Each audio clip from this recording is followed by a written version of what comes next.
The topic of social media became highly debated last week when the CEO of Facebook admitted that the political preference of the app's users was released during the 2017 presidential campaign elections. Nicole Lauer leads our roundtable discussion this week. Welcome to this week's roundtable. This week we're going to focus on social media. Obviously, the Facebook thing happened last week where they, did announce that yes, people's political statuses were shared throughout social media. What steps do you take to protect yourself on social media?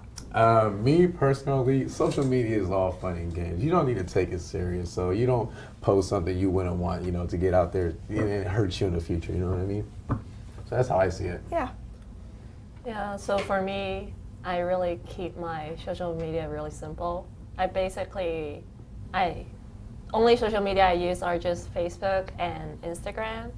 And for example, like my Facebook, I just put it's like my photo backup place basically. I just upload all my photos up there and I just forget about it.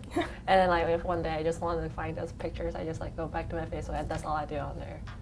Yeah. Okay. Wow, never thought of it like that, but for me, I have two accounts. One professional, one as for just my friends, and I have both of them as private, so you have to ask for me to let you follow me, so that way I know that I'm safe posting. Well, when I'm on my professional one, it's I post different stuff, obviously, and that's how I, keep private towards my personal life. So obviously I'm, the only parent out of our group right here. I've been seeing a lot more parents lately not posting photos of their children on social media to kind of protect their children's privacy.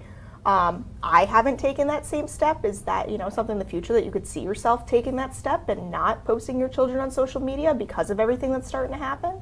I have a nephew, and I rarely post them, but then when I do post them, it's nothing serious. I don't worry about people screenshotting them and stealing this picture. You do hear stories about that. It's kind of creepy, with a random person, just Absolutely. Screenshot a picture and call it their own kid, and it's weird, but I keep it plain and simple. Picture here and there, that's it. Okay.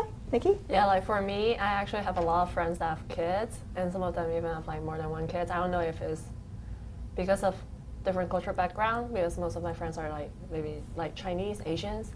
So what they love to do, since my friends are basically around my age, late 20s, early 30s, they love posting pictures of their kids on social media, everywhere. So I basically just see them all over. Overload of kids on your Facebook page. Andrew? That it goes back to what I said.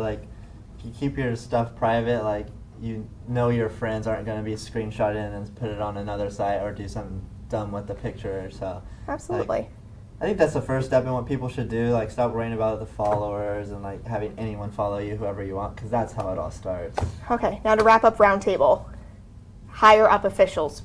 President Trump's known for his Twitter rants. What are your feelings on higher up officials in social media? Should they be held to a higher standard than regular people? I'm going to go with Andrew. You got to have a professional account. You got to have your own personal one, So whatever you post on your professional one is what you want, people in your profession want to see. But your own personal one, of course, you're going to, you post whatever you want. Not whatever you want, but, just friendly, family stuff. And I don't have to worry about nothing. Yeah, I think for using the example of President Trump is really kind of crazy to see how he posts all those tweets on the internet, especially sometimes you can see him post middle of the night, maybe 2 a.m. or something like that. Yeah, what are you doing up? Yeah, so I think he's free to do whatever he wants on Twitter, say whatever he wants, but then I think as he is the current president, I think it's for unprofessional to do that. So maybe he can just go ahead and have separate accounts. So for myself, my only professional account is my LinkedIn. So things I do there is basically all work related, jobs related. So I won't do post what I ate for breakfast there, things like that. Absolutely. Yeah, I definitely Trump. He shouldn't be putting his personal stuff on his account because he's got all these followers that are gonna screenshot it and do all this other stuff to his thing. So he needs to keep it professional and having the professional and the family personal account to yourself. Okay. Well, that's all the time we have for Roundtable today, but I definitely appreciate y'all's takes on, social media and how you would protect yourself and your views on everything. So back to you. Thank you, Nicole. It is